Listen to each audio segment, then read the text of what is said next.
Welcome to the two.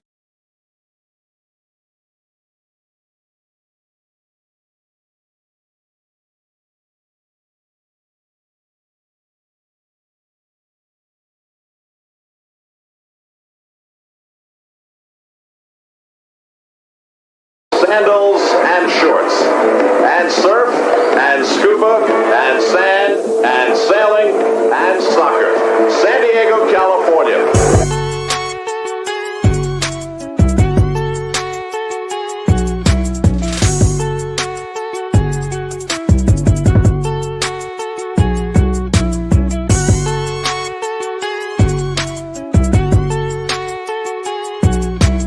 Previously on Two Balls and a Mic.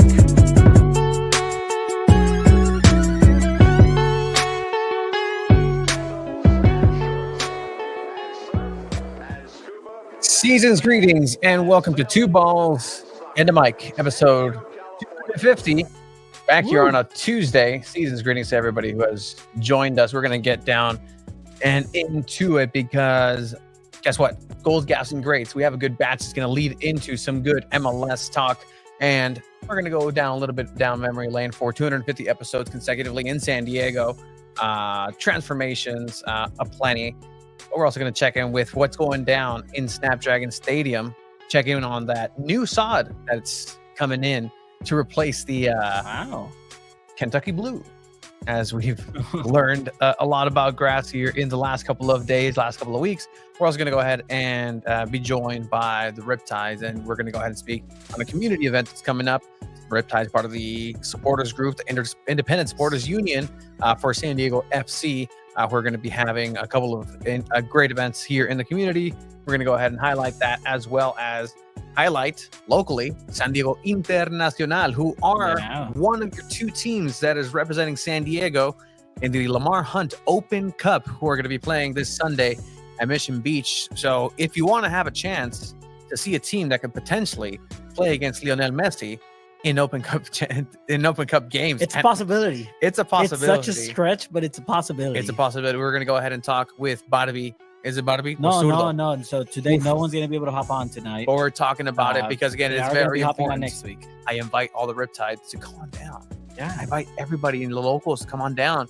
San Diego Internacional. San Diego is in the name. We're going to get and touch a little bit on that as well. Josue in the chat saying, a huevo cheer from Barra 18. Barra 18 showing up here. We're going to show up. They do Mondays. play two playoff. They have a playoff game on Saturday, but I would recommend showing up on Sunday at 6 p.m. at Mission Bay High School to support San Diego Internacional in the U.S. Open Cup qualifying rounds. It's going to be a good one.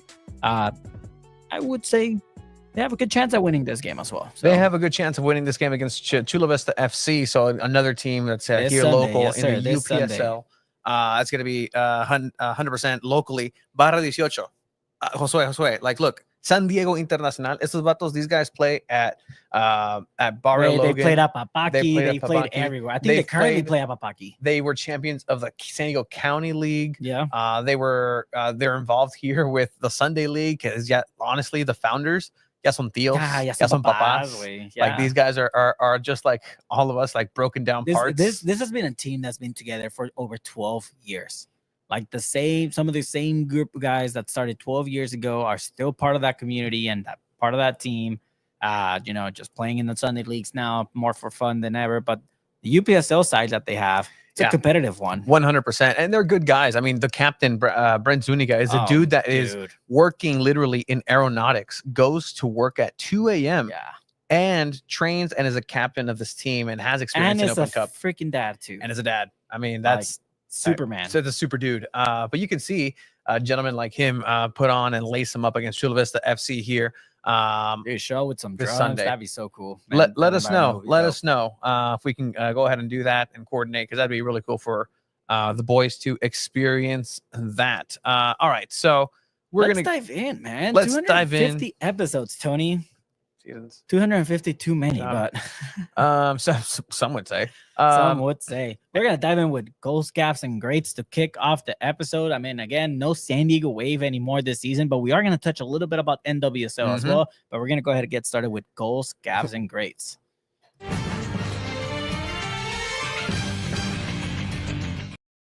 I know it's not. You And you think know after what? 250, After 250 episodes, there's different platforms. Let's take this behind. Like Yeah, OBS used to be the way to do it. that was I your used to bread have, and butter. I have like this. That's kind of like, oh, uh-oh. Uh-oh. Uh-oh. Oh, Like, look, it's no. clicking it. Oh, it kind of works now. Tony, we got a Stream Deck a while back, and Tony fell in love with it. And with OBS, it was so easy to navigate with that. And then we switched over to StreamYard. I'll put it to you this way. At work, at my nonprofit today, I had to do a 10-minute presentation on anything I liked. That's going to lead into me having to do a presentation about. Did you talk about OBS? Something about, no, not OBS. I talked about podcasting. Yeah. And the title of the presentation was it listening to your inner voice. And I walked everybody today on how to go ahead and have a podcast. I gave some great statistics. Did you know that 47% of people in the U.S. above the age of 12 are monthly listener to at least one or in the stratosphere of a podcast? That's fucking dope. That's in 2024, actually. That's pretty cool. Did you also know that the species of human beings that we are, that's our species of animal, one of the few animals that, and the only animal that has the ability to have symbolic communication. And if I tell you a purple unicorn riding a unicycle, that doesn't exist in reality, but you can imagine that. Mm-hmm. Other species of creatures don't do that. We crave communicate. Long story short, podcasting has just infiltrated my entire life, and it's been interesting. It's for the better. I've met a lot of really cool, awesome people through it. Hola, chicas. Season's greetings. Felices. Hola, cachorro. Wow. All right, so goals, gaffes, and greats is where we highlight some of the highlights, some of the lowlights of the week. We're gonna get started with the goal of the week. This was a submission by our loyal listener, Jeff Abramovich, who just sent us this and said, this is my nominee for goal of the week. This is a goal by Dylan Hooper from Stanford University. It was a last second half-field, midfield goal to win it. Like in college soccer, it counts down. It's 45, and once it reaches 0, that's it. There's no extra time. Yeah. So the clock was literally winding down to 0. And this is what we see. All right. So this is on the call.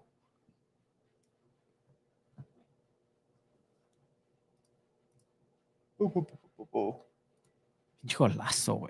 From halfway, you get dogpiled. Portero, ¿qué pedo? Honestly, here's my gripe with this. Like, celebrations in soccer need to be a little bit more responsible. I hated doing good stuff and then being dogpiled like this. Yeah. It's the worst feeling. Draws level. 6, There's 5, a Hail Mary of a 3, shot. 2. Dude, goalkeeper. Tony, tell me this. What the heck did this goalkeeper So do? it's a goal of the week, 100%. Some San Diego connections as well here. Local players that are actually playing in this game as well. The goal scorer. The goalkeeper didn't do the one thing that you always have to do is just to make sure you know where your line is. If there's one thing that you have to know is where that final line is. Whether that's you then standing behind so you can quickly look down at it and know it's there. So anything beyond this, just stop it. Like, push it, parry it. Don't try it. The worst thing is just jumping backwards for something. It's not like he lost it. He knew it, but by the time it dropped, he just miscalculated where he was, overthought it. It's the simplest mistake. It happens to everybody. So this is a good goal. It's a great attempt. But man, Esteban said, yo, my friend Dylan plays for Stanford. Was it this Hail Dylan Mary of that a scored this shot. banger? That Look at that.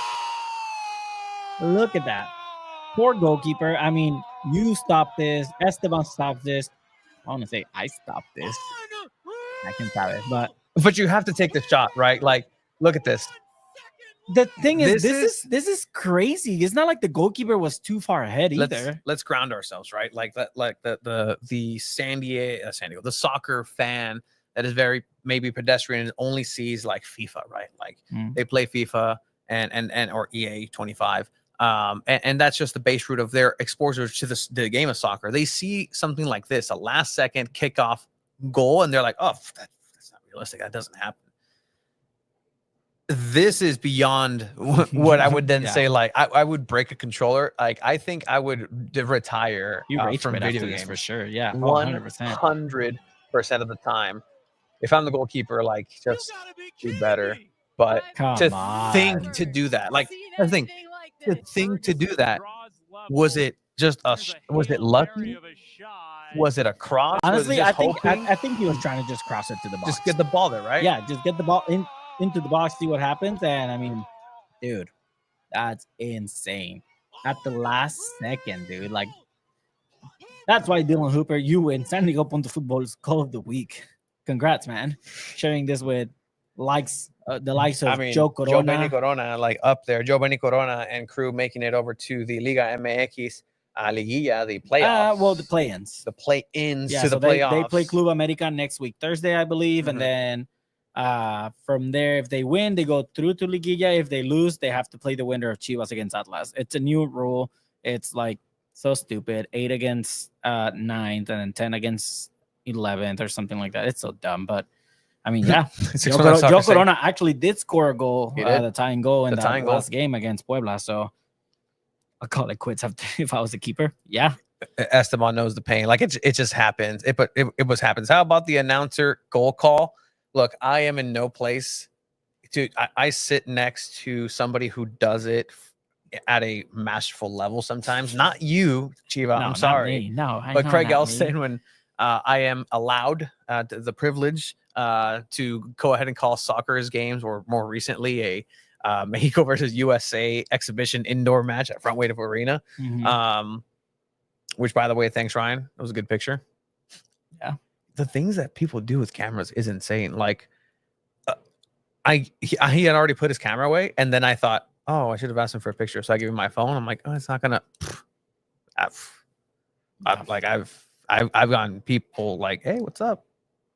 In the DMs that I haven't talked to in a while, and I'm like, no, interesting, unwelcome, unwarranted advances. Let's not go ahead and man, but yeah, it's a good call. I like it. It kind of feels like when people tell you nowadays, hey, you look great. I love it.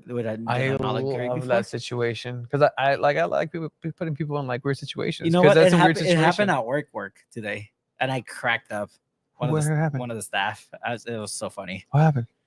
Staff tells the other staff, "Oh, you look so pretty today." Oh, do I look ugly every other day? Oh, yeah, it was funny. Is that somebody I talk to? Or like you know who that I know him? Oh, okay, yeah, it was funny. I'm sorry for it was really funny doing that. But in any case, that is the goal of the week. It was a good call by the announcer. I like it when emotion pours over and just takes over. It's also very interesting too with like people who are like baseball announcers or football traditional announcers who then do soccer, who then have a good call. Like I'm like, great, like you, I love that. In Mexico, actually, in TV Azteca, when there was boxing, because boxing's huge. Yeah. There wasn't any dedicated boxing announcers, so they just used the soccer guys as announcers. It was cool. And then like you then hear like the one guy, because then they put Oscar de la Hoya Sr. in that same table with a couple of soccer announcers. David Faitelson. And then the difícil de creer guy. And then they had La Mazon, which is the one guy that knows boxing. And he said, "Oh, La Mazon." But whenever there was a knockout, like they would commentate it like a soccer game. Yeah. So it was cool listening to boxing as if it was soccer. But then, like, I mean, you cool. watch NFL in Spanish too. It was also soccer guys that started watching NFL.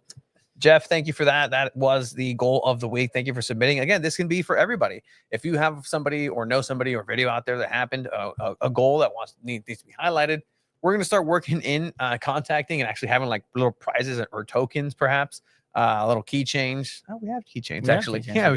We should send them out. That'd be pretty cool. Joe Corona actually, was a amigo. He liked my latest Joshua Tree post. Look at that. Like, hey, he's on his way. He was on his way back from a flight from Puebla. Actually, yeah, he was. And he just scrolling through Instagram and he said, "Oh, mi compa el Tony. Yeah, compa. I owe everything to him. He helped me pass." Nope. Nope. Verdad. Let's move on over to El Doc and Chavez. Y lama, lama, lama, son. Lama, lama, lamita. With the commercials that like with the Tecate commercials where it's like, oh, estoy aquí con mi caguama. And then it was an actual turtle caguama, like instead of a beer. Oh my like, it was gosh. great times, great times. Pinches anuncios comerciales. Todos bien chingones. Qué Fuck. barato.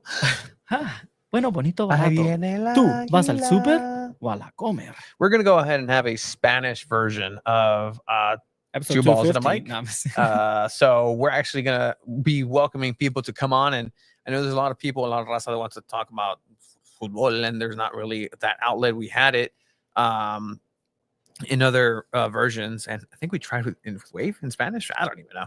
I think we did one. I think we did one. We did one with SDFC, and we've been trying to kind of. But if started you up want to again. go ahead and be part of the San Diego Punto Fútbol en español de San Diego FC, pues hablamos de eso y come on, join in. Chútale un mensaje. Okay, all right. No. Tony Chiva, would you be up to call the game in Spanish for Wave or SDFC if given a chance? I actually do that sometimes out loud and to myself in the press box. Yeah. Because it's just fun. Like I mean, just think about it. Aquí viene Mel Barcenas por la banda. Se retrasa a Emily Van Egmond la piensa. Otra vez con Sheridan. Oh, is this landing ball? Oh, okay, cool. Just land them all. Oh, Naomi Girma. Kaylin Sheridan. Conduce. Se da la vuelta. Aquí viene Sheridan de nuevo. Sheridan. Hey, we got a message on Girma. Instagram saying, get Coach Mikey on Español. So we're actually working with the club on getting Coach Mikey Varas with a sit-down interview, because again, we want to go ahead and make sure that we want to make sure Big Box Media gets them first. Our mentioning Craig right on 97.3 The Fan with Annie and Nelson 10 to 2. Mikey Varas was on, and he was actually talking about some of the good questions. Go ahead, and I'd suggest checking it out as well. But we're actually touching on it during our San Diego FC podcast and just some of the words that were said by Coach Mikey Varas. But it's still an introduction phase. Like, Coach Mikey, San Diego, what are your relationships with San Diego? Okay, he met his wife here. Yeah. He's coached at a youth level across. He knows the game. He knows how to develop young talent. Cool. When we have Mikey Varas, when we have Tyler Heaps, we want to go ahead and have a conversation as far as like, okay, cool. You have this team. You're building this team. You're moving into this team in February. You've said that the expectations, and we'll get to goals, gaps, and grades here. Just a preview of our STFC talk in a bit. With the team that you have now, how are you going to go ahead and be competitive to move into playoffs? Because that's one thing, and we'll get to it, that he mentioned in that interview is trying success for him is making playoffs in the first season. And I think that's viable. But then again, in a league that playoffs is like half the league, sure, like whatever that means to you. And then also we'll start exploring, and there's a lot of people transitioning from the USL, from Liga MX into the MLS, and have a lot of questions like, what do you mean it's not one table? What do you mean it's not? What do you mean 3 playoff best out of 2? What? But I saw Messi. Wait, Messi's not in it against Brad Guzan? And we'll get to that here in a bit. But all right, let's reel it on back into the what was that? The gaff of the week is just hilarious. It was reported by Fabrizio Romano. That guy's just on top of everything. Fabrizio Romano, and then the location was suspended. I don't know if you saw that. Like, that was actually hilarious. The location is suspended. So tell me about the gaff of today. Yeah, so Premier League referee pretty much gets caught on video, say calling Liverpool shit, and club calling him a cunt. I mean, you're just quoting at this point. I'm quoting, and You're he was quoting. suspended effective immediately. There is a video of it if you want to just scroll to the right on that, and you can actually see the video. Man. Well, all right. Before we proceed, we want to go ahead and say that this does not reflect the actual thoughts and views of anybody of San Diego Punto Fútbol. Oh boy. What did you think of the Liverpool game This is when you were forfeited? already. I'm not liking how the way he's looking at that camera. Somebody is uncomfortable here, and it is very much me. Liverpool was shit. What do you think of Jurgen Klopp? Cunt. Absolutely. Cunt. What would you say? Why would you say that Jurgen Klopp was a cunt? Aside from having a right pop at me when I ref them against Burnley in lockdown, then he accused me of lying, and then just had a right fucking pop at me. And all right, I'm just going to stop it there. I mean, this is something that's not okay in the world of just professional anything. You're supposed to be looking over the law and being objective in the sport of soccer. You are exercising the laws when of you're the game. A current referee, you can't do that. You cannot have an opinion like that, at least in public. Granted, Klopp is not a coach anymore in the Premier League. Okay, but you still can call a current team, a team that's top of the table, a current team. I don't care if that's at the bottom of the table. Like, you cannot have call an opinion. You can't have an opinion about a team in a lower league. I'd be questioning you if you're, hey, like, what if this was, what if the question was more like, hey, Liverpool this season or their last season, how do you think they did? It's like, oh, Liverpool was shit. I'm not saying that. I still don't think you can say that. I actually know a couple of referees that are now since retired from Liga MX, but just as I was doing my refereeing in credentials in Tijuana for Baja California, I knew a guy that was actually an arbitro with Chiqui Marco. Chiqui Marco, Mexican Liga MX. In any case, like, you have to think about it, because every single referee, aside perhaps of the Premier League, just everybody has a second job from refereeing. And if you're a true professional, you want to be the best, I would hope. And then the best would then be like moving forward, right? Like, there's pride in being a representative of a refereeing for your country. Yeah, that's something that's real. If they're certified to be a FIFA referee, which if you're in a FIFA league, you have to be vetted through FIFA rules. That's why I say, like, you can't have an opinion about another team, because guess what? If you say, like, oh man, like, I'm a Liga MX referee right now, but you know what? That team over there in Sao Paulo, like, can't stand them. Guess what? 2 years from now, you're the one that's selected for Libertadores. That gets pulled up. Oh, guess what? You can't do Libertadores. You can't, because you have an opinion here about this team. Yeah, it might sway you. It might do whatever. Klopp, he comes back to the Premier League, he's going to go ahead and be a sporting director for Liverpool, or he's, whatever. Like, not okay. And what are you doing? Like, everything in that video was a bad situation. That guy did look uncomfortable. It looked like lads being lads, boys being boys. Yeah, but boys being boys has consequences. Ask the Dodger fan who had his hand blown up. Boys being boys. Yeah, it's just insane. Like, I mean, especially if you're a Premier League referee, like, don't get recorded saying anything like this. Like, he looked straight into the camera, whether he didn't know he was being recorded or not. Like, it's not a good look. And I mean, that's why, buddy, David, get better friends. You win San Diego Punto Futbol's Gaff of the Week. We're gonna send you something. I don't know, keychain, bro. Like, it's fine. But all right, moving on, and this will segment into some SDFC talk, along with we just need our grade of the week. We do need 100%, which is Brad Guzan. We're gonna touch on this goalkeeper, a U.S. legend, actually. This is a name that we're very familiar with, because he's one of those goalkeepers that, for the longest time, was like him, Tim Howard. ¿Cómo se llama el otro güey? Garcia Aspe scored a beautiful goal on him. Super heads up.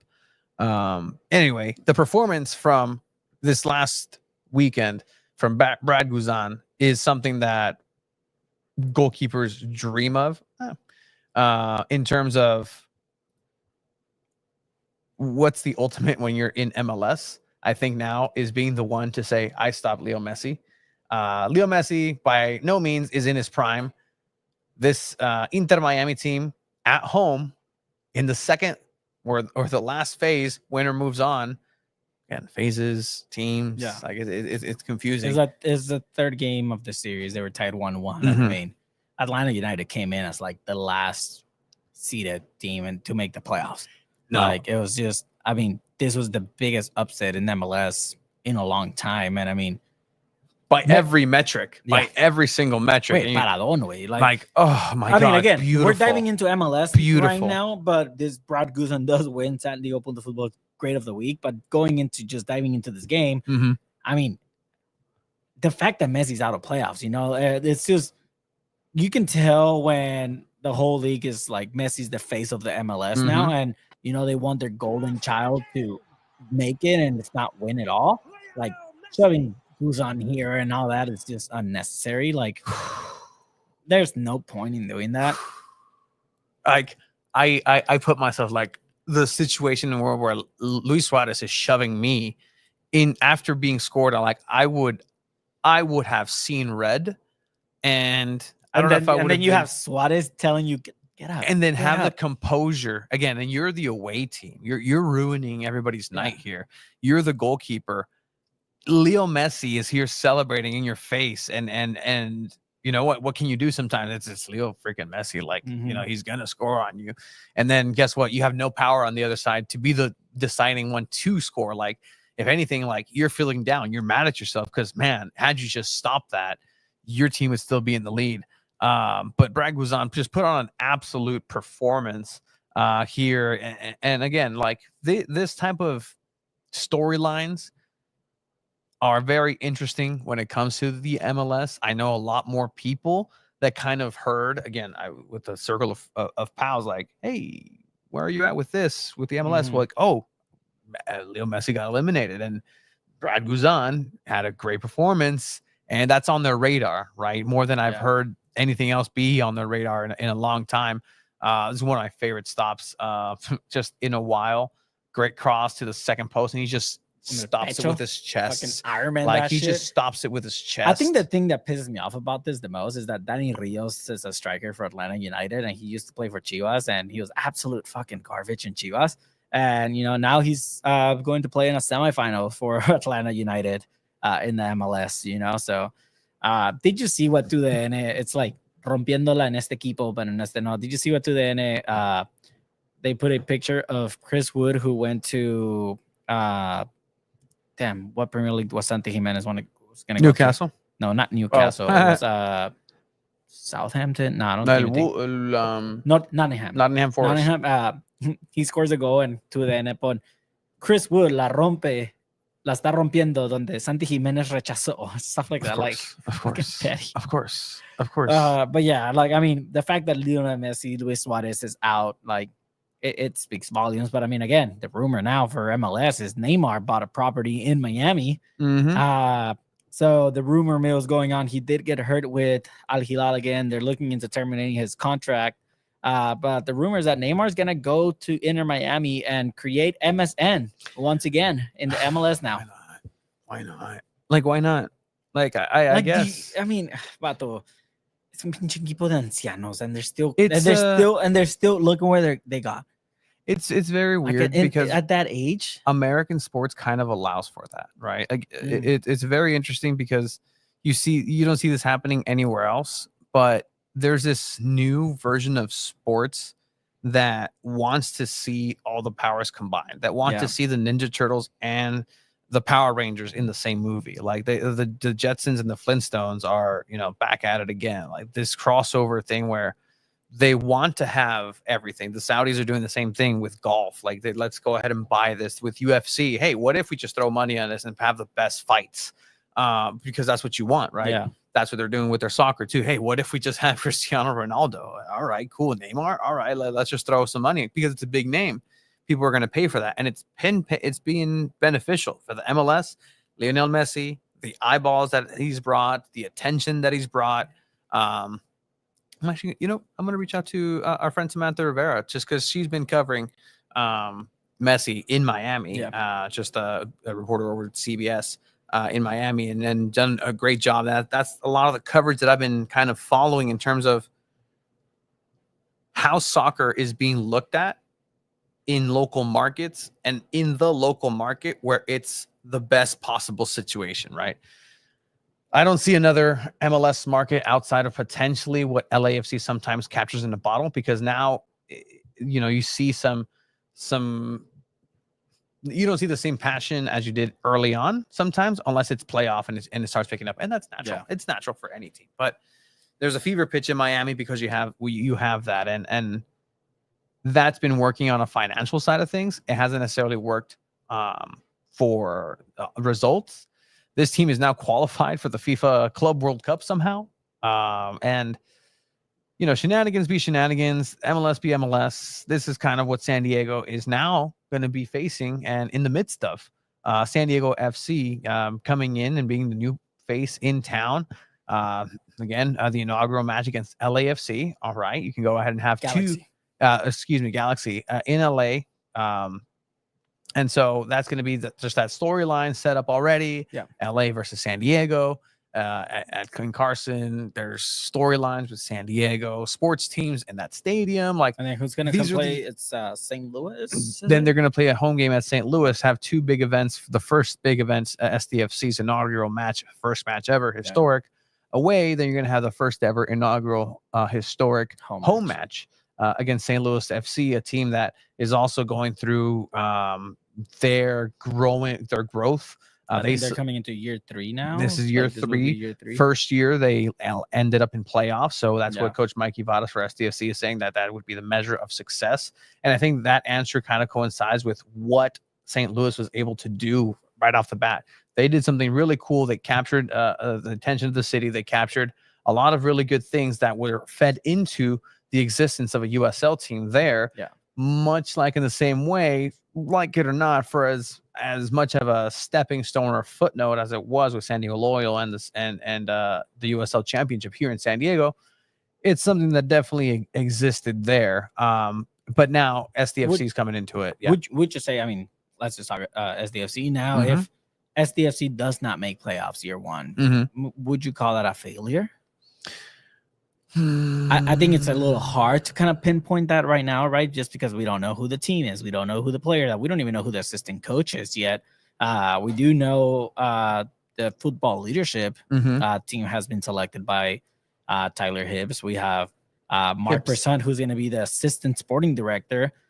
Essentially, he's just one below Tyler Heaps. Like, he's the assistant sporting director. This guy's going to be overseeing like player development. He's going to be in charge or taking lead with Mikey. Oh no, not Mikey, but with Tyler Heaps on getting players to sign for the team. You know, he has experience with Inter Miami as a former scout for Manchester United as well. Like, he's been in soccer for a long time. So, I mean, congrats, welcome to San Diego. But now you have an important role in a very important team that with a fan base that wants a championship, not just in soccer, but in anything. Yeah, and that's going to be the thing that people who support this club are going to have to, kind of weigh in what's important to them. Is it important to them to be represented in the soccerverse positively and have a chance to really be an impact, not just off the field? Because again, kudos where kudos is needed off the field in the community. San Diego FC has gone out. They have taken some bruises. They have taken some beatings. They have had some learning experiences, which they've moved forward from and have learned. And just like anything else, there are growing pains. But when it comes to the sporting side of things, everything is still new and shiny, and it's still a giant question mark. Mikey Vadas, Tyler Heaps, the Moneyball, the new kids in town, the bad boys of soccer, the bad boys of MLS, coming together and putting in an interesting side in terms of leadership. Because again, you have to have this different experience from everywhere, right? You're mentioning that the first person here, Mark Presant, good experience on a global scale. You want to be a global brand. You don't just want to be San Diego. You have these global networks already, and you have to have an intricate knowledge, not just of the MLS model. You need somebody who has that 20,000 foot view. And I think Mark Presant here is able to do that with some home cooking. Philadelphia Union, you know how the league works, you know how everything is kind of put together in a way, how the sausage is made. This is an opportunity to do something innovative, but filled out the team as well. The Tyler Heaps putting together with who else? Oh, yeah, Messi is on mute. I was just playing a prank on you there. We got, as a technical director, Kenneth Hainer Muller. He was a former professional player as well. He ended up Mhm. breaking his leg in his 30s, so had to retire. He was the coach for different teams in general, but I mean, he was a Denmark national team women's head coach, the Mhm. Canadian women's head coach as well from 2018 to 2020. He was the assistant, so I think pretty sure he's worked with Caitlin Sheridan. Do you know if he's familiar with drones? I'm just saying. No, just I think hopefully, this was the last one, but I mean, he might have been involved in that. hopefully not. You would hope not, but you really hope not. But I mean, anyways, he has experience as well. He has over 2 decades of coaching and technical leadership. This guy's going to be the X's and O's. This guy's going to be helping just kind of define what the play style, obviously with Mikey Vadas involved, he's the head coach, but this guy's going to be essentially like the mindset or the soccer guy to go to. If Mikey Vadas is like, dude, what else should I like? What do you think of this? Anything like that? Like, this guy knows the game in and out. These are the guys that you see coaches when something happens and they're like, oh, they do this, they do one of these, and they talk to somebody next to them, and they're like, okay, cool, and then they order somebody else to put somebody else to warm up. Like, these are the people that we're already talking about. The Mikey Vadas, his first hires, moving into wanting to go ahead and put in that style, that flair that is going to be supposedly successful right off the bat. Yeah, right off the bat. A lot is still depending on the draft and the expansion draft. With that, who else is part of the team here for SDFC? We got on the technical Luke side? Jenkinson. He's head of human performance. That's the title. He is in charge of sports medicine, nutrition, psychology, the sports science, conditioning, anything that has to do with physicality. He is in charge. And I mean, look, this is going to be the guy that's going to be giving the electrolytes to the players at halftime. He's going to have those little shakes for all the players that he hands them out at halftime. He's going to be in charge of working out with the players that are getting hurt. Science. All that stuff. Science. This is Luke Jenkinson. He has over 15 years of experience. He's coming from DC United. So again, he has experience with professional footballers and just anything that has to do with MLS as well. We also have Joe Jasu. He's director of football operations. This guy is kind of like the HR in a way. Like, this guy is onboarding people that has to do with the soccer team when it comes to actual players, or coaching staff, anything like that. This guy's the guy that's going to be firing players as well, or telling them, hey, like, you've been traded. Like, this is the guy that's doing that. He's director of football operations. Anything that has to do with soccer, with the team, like, he is taking care of that. It's a big job. He's coming from LA Galaxy. He was the COO of NISA Soccer League team Cal United Strikers. Okay. So, I mean, he's familiar with San Diego. He resided in Encinitas, then went back to LA, said, I don't want to live in LA.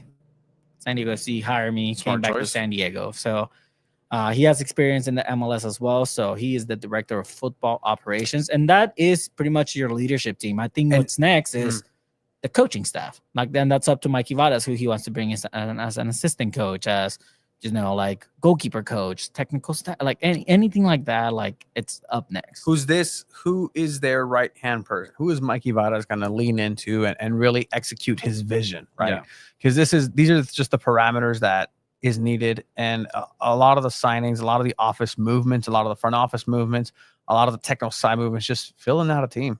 Like, I know for a fact, like, even down to like the street team, go look and you can find a job with San Diego FC. If you want to be part of an MLS team, like, you can go ahead and do that. Like, there are positions available for you to go ahead and join the team. But like, this is an operation that's still in growth. This is a first year. They're, you know, if you're familiar with watching The Bear, like, this is everything that new season coming out, right? Have you watched The Bear? I have not, but I heard it's good. Yeah, I mean, essentially, you have the anxiety of opening up a new restaurant for the first time, and you want to do everything right, and you have the luxury of playing with some really interesting instruments, and, you know, having you be linked with Kevin De Bruyne and the chance of that happening, and coming in and really cementing yourself alongside a bigger signing than potentially Chucky Lozano was, right? Like, that's the realm that we're talking about with San Diego FC moving forward. But again, what's the end point here? Like, I want to know from Mikey Vadas, what is the end point? What you're telling your team on day one? at the end of this season, this is where we will be. That's it. Mhm. How we get there is going to be based on everybody's day-to-day input, their growth, what they contribute, their willingness to expand, to learn, the willingness to fail, the willingness to have to adapt to a new style, and be able to bring in, and talking about Yepe and and Marcos and Varson as well, being able to bring in a style, right? You're asking different things. You're asking two players to come in and almost be part of this copy and paste. You see it at every single work, right? Like, hey, you've been doing this job for a while. Here's a new guy. Just have him watch you, train him. Mm-hmm. Cool. Like, that's fine. And then you tell a new guy, hey, whatever he does, just kind of vibe with that. Make yourself useful in there, and we'll go. This new guy obviously knows what he's doing. Like, he can go ahead and flip a burger pretty well, but how do you want it to be done here? What is the McDonald's way? What is the In-N-Out way? Like, how do I wrap there's a specific way that it's to be done to a standard. And you know, Tony, I'm dying to be able to watch what that's going to look like. And I mean, for that, there needs to be the expansion draft to happen, where they're going to get most of their players. Free agency is going to be opening soon as well. So, I mean, just once the team is completely set up, then we can really start diving in and saying, all right, this player's here, this player's here. This is the formation that he most likely going to set up. This is going to be what potentially is going to look like. Like, I'm still waiting to see who the starting goalkeeper is going to be. Right now, the starting goalkeeper is Durant Ferry. So I mean, I'm waiting to see what other players. I know Brad Goosen's actually going to be a free agent coming out this season. Is that what you go to? He's finishing the season off well with Atlanta United. So why not get an experienced goalkeeper? I mean, I don't know if people let us know if you would want Brad Goosen to be the goalkeeper for San Diego FC. You know, so it's definitely interesting what is going on with SDFC. But I mean, Mikey Vadas has a lot of work to do. The whole team has a lot of work to do. And I mean, Tony, if you want to give us just a quick update on the Snapdragon Field update as well. Just, I know you kind of want to bring that up as well, but SDFC is going to be playing on this field. And I mean, what is there going to be different at Snapdragon? So talk about Snapdragon. So far right now, the dates had been selected, and yes, San Diego is going to be venue for those events. What that access is going to be looking like is still being worked on. If access is available to the general public, it's a little bit different than, like, say, the NFL, where they just invite everybody, and you have like the mascots of every team announcing the 125th draft pick.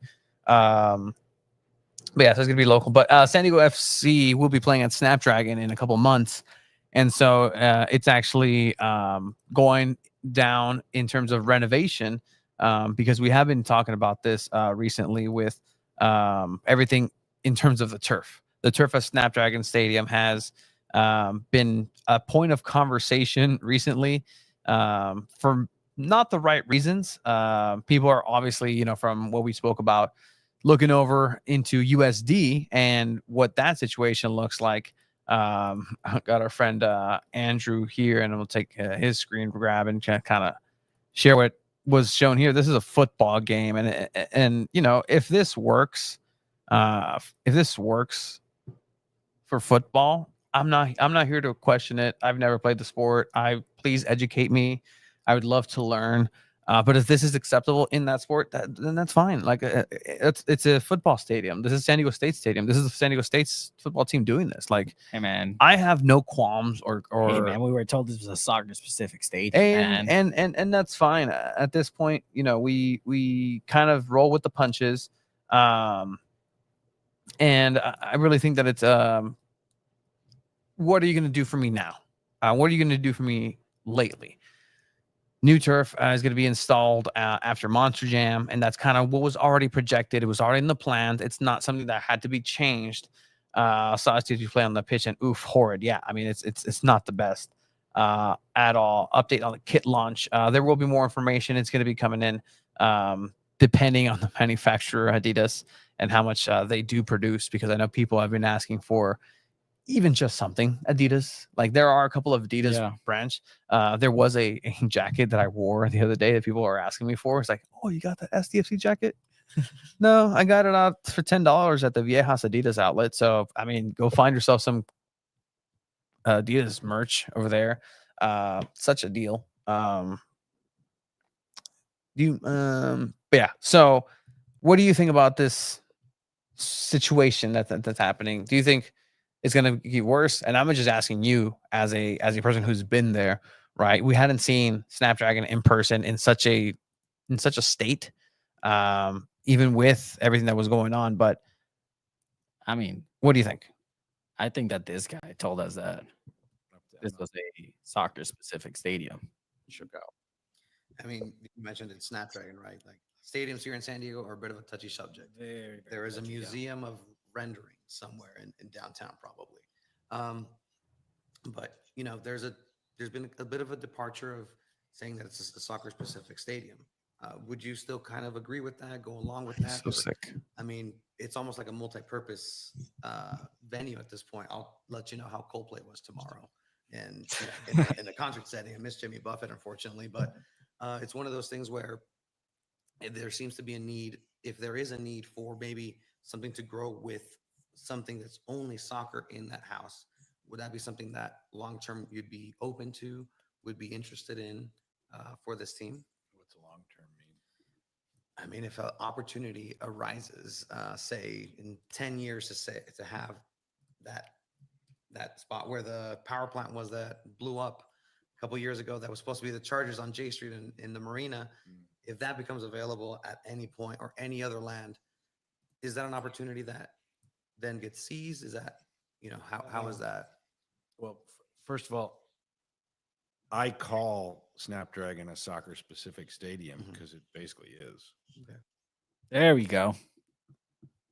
It basically is a soccer specific stadium, Tony. And I mean, you asked for my thoughts on Snapdragon. I mean, you have to do better. I mean, especially if you're gonna have professional soccer happening. Yeah, you already have the wave, and you already disrespected them by not having the team at all with how they're supposed to go.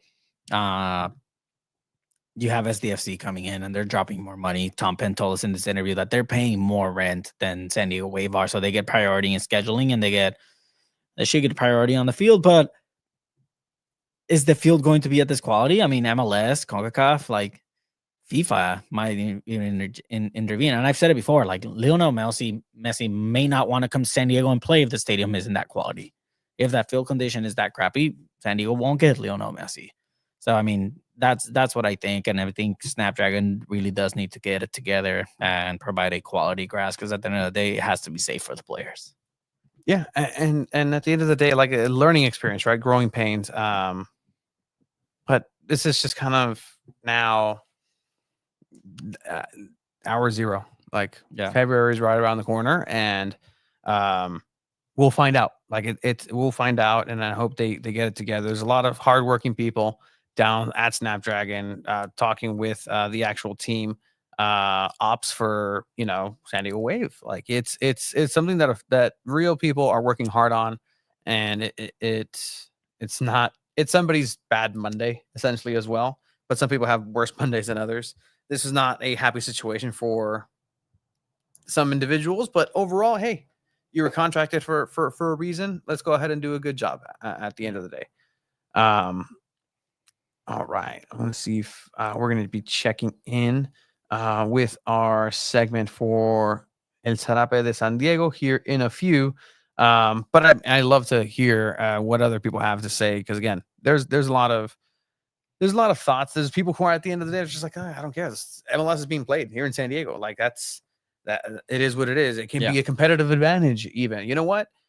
If you need to sand Siquan and the Right to Dream facilities just to get that competitive advantage, and Siquan was actually officially confirmed as a partner and a sponsor for San Diego FC. I mean, shocker.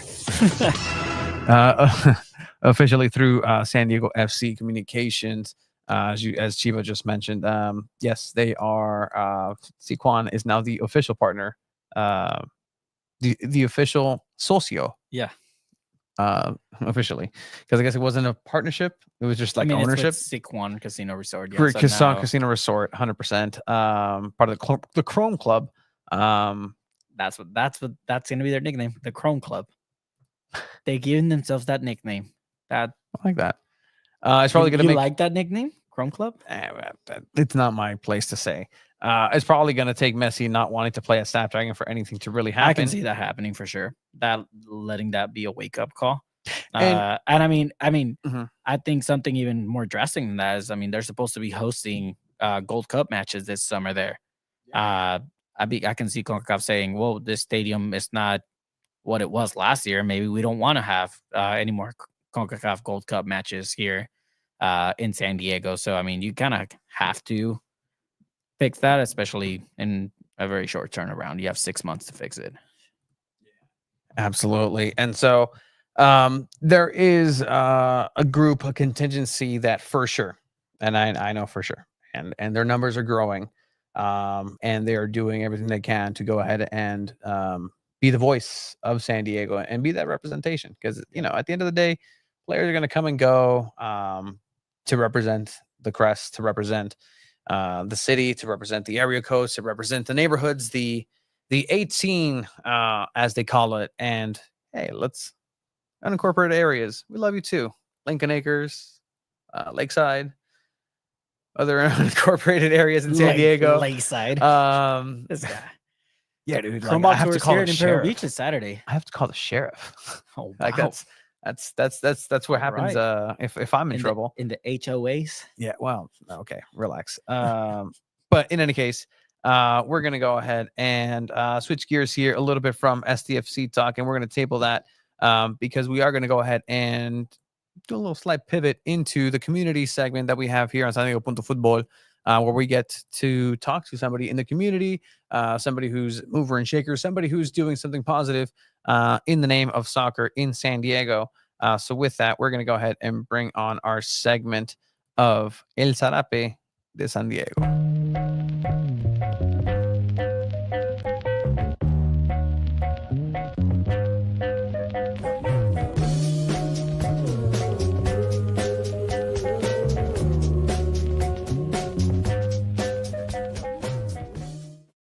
And with that, we will go ahead and welcome on to the pod from the Riptides.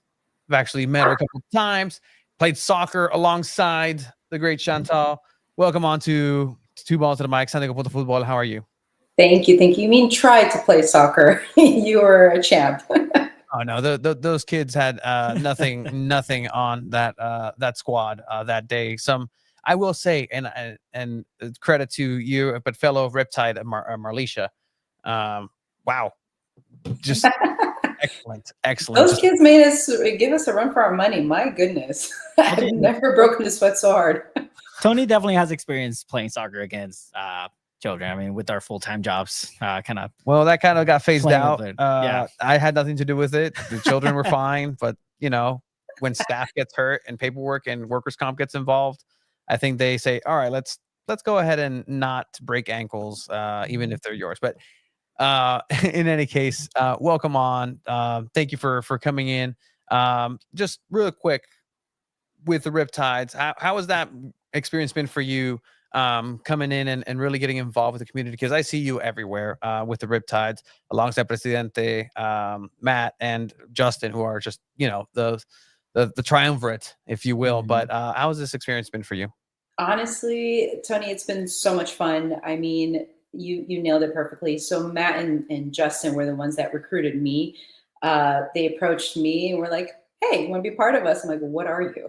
And from there, they opened up my eyes to the opportunities of being in a supporter group, being out in the community, and how I can tap into that. You know, and San Diego is such a unique location where there's so much potential. There's so many groups of people from so many different ethnic backgrounds, various community outreaches. So it's allowed me to tap into my network, who a little bit about my background. I've come from recruiting background, so I have a lot of various clientele in various categories and fields. So they were like, you go ahead and do you, and let's get out in the community and let's lend a helping hand. And sure enough, they've given me free reign, and it's been a lot of fun meeting a lot of people. It's just been left and right. It's just been a lot of fun. And honestly, with Matt and Justin, the way they are and how welcoming they are, people are feeling the community and they're feeling welcome. They're coming out to us and they're reaching out and seeing, how they can help as well and volunteer to it. So it's been really great. It's actually just one of my favorite things with soccer that, you see so many wrinkles of the good that's being done through the sport and the name of the sport. And so just because of that, just thank you for getting out there and getting the good word out. And as community director, that's important, right? And so what has been your task, or is this just kind of something that you have to make a task for yourself and go out and find where the Riptides can get involved in the community? I kind of made it my own. So part of being community, yes, it's reading out to the various community outreaches that are needing help in the soccer community, but also tapping into the businesses, the small businesses. That's also where I really expressed to Justin and Matt going into this. I was like, I want to tap into the small businesses. I want to bring literally, let's shine a ray of light on them. Let's bring awareness to them. Let's make them succeed, because these are the people that I want where game day happens, San Diego FC goes live, and people can't make it out to Snapdragon. Let's expand where people can go out to these communities and they can watch soccer there. And they're getting business. They can get discounts through us. And that would be something that everybody wins. It's a place where everybody can go to in their own community. So part of what I've tasked to do is go to each various communities within San Diego, whether it be South County, East County, North County, and Mission Valley area, and tap into that, because San Diego's a huge region. So it's a drive for many people who live in Oceanside. It's a drive for people who live in Poway. So definitely I want to have a hub where people can go to in their local community area so that they can tap into watching soccer if they cannot show up in person or they don't want to pay a ticket price. So it's not just about community outreaches for the youth and helping out low-income families and refugees, but it's also the small businesses I've really been focused on as well. So I've made that part of my own, and Justin and Matt freely agree, and they're like, whatever helps the community succeed and grow, that's you do you. So it's been something that I've been adjusting along the way as well, and learning new things and tapping into new communities as well. Love that. And obviously with this, you've come across now some events that you're involved with, and this is kind of how we linked up. I'll be doing a Open Cup and UPSL commentary on this weekend, but I know there's a couple of events that are coming up through the Riptides. You want to just walk us through some of those? Yeah, so we have a lot of stuff going on. So we're excited. I mean, just like what you joined us for BLCI, we're going to be doing something very, very similar to two new organizations that have been out in the community and haven't had too much light shined on them. So we want to do the same thing for BLCI and shine some light and help out. And BLCI is actually joining us at one of the events. So it's really nice to see all that come full circle. So on Saturday, we are hosting a huge fundraising event for Hay Operation. So Hay Operation is near and dear to my heart. Anything with kids, Tony, you know this. I mean, you've tapped into helping out the community with kids. It's a soft spot when it comes to that. They help out with orphans. So orphans and kids in hospitals in Tijuana, Los Angeles, and San Diego. This started with a 16-year-old's idea at the time. So back when the co-founder, she was 16 years old at the time, she wanted to be an architect with the idea, the intent to build a huge orphanage for kids. But wasn't an immediate grasp of a potential right away. So she decided, what can I do now until that does become a dream fulfilled? And she started on her garage, where she used to extend to family members, whoever wants to donate, we're going to take gifts to Tijuana. And from there, it merged from her garage into a huge warehouse now. So this all started back in 2012. And ever since, it's been growing year after year after year after year. So now last year, they had to split into two different locations, one warehouse in San Diego, one warehouse in Los Angeles. they had about 8,000 gifts that were donated, and they wrapped it. So they wrapped all these gifts and they donated all throughout to Tijuana, San Diego, and LA as well. So it's something that we're hosting a fundraiser to collect enough funds for 100 soccer balls that we can donate to the event that is going to be gift wrapped on December 1st. So this Saturday at 3-in-1 in Chula Vista, we're going to host it at 12 p.m. Until 4 p.m. because right afterwards we have the Chrome Ball Tour for SDFC in Imperial Beach that we'll be going after that. But the funds are going to be collected in time because we want to purchase all of the soccer balls in time for December 1st huge gift wrapping event in Kearney Mesa from 10:30 a.m. until 2 p.m. That will be on December 1st that we are going to be volunteering for, and we've invited the union to be a part of as well. And then that's Hey Operation. And then the second organization that we will be working with is called the Ayana Group. The Ayana Group literally started with a mentorship program for youth, refugee youth. And it just started with a couple of volunteers that saw potential that these refugee kids that were coming from the Middle East, and these kids needed assistance with schooling, with being able to have access to soccer, help with emotions, emotional behavioral issues. So very similar to the BLCI, what they help them with, which is BLCI helps with education after school and also with emotional and behavioral issues. So this started out with helping 30 kids to expanding to 40 kids, and now it has extended to hundreds. So they have grown significantly, and they've partnered up with YMCA, and they help even put galas together. And now these galas have raised so much funds where now they're able to offer soccer scholarships for these kids. So we are now been invited to their fall festival, which is this Sunday, November 17th at the YMCA McGrath family at Rancho San Diego in El Cajon area. And it's we're going to be holding soccer scrimmages there. So this fall festival, it's going to have over 1,000 people in attendance. And it's all families that are receiving aid from Ayana Group and families who are sponsoring and assisting as well.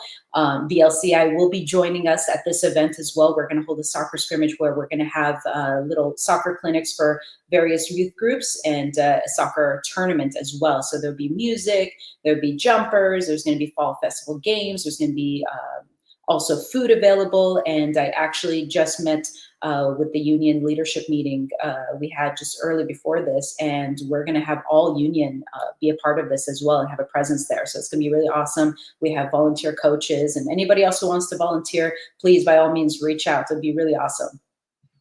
That is so cool. Everything that was spoken about. First of all, you should run for office if that's ever like that's the good that you need to do. Like that was incredible. Yeah, no, thank you. Thanks. Exactly.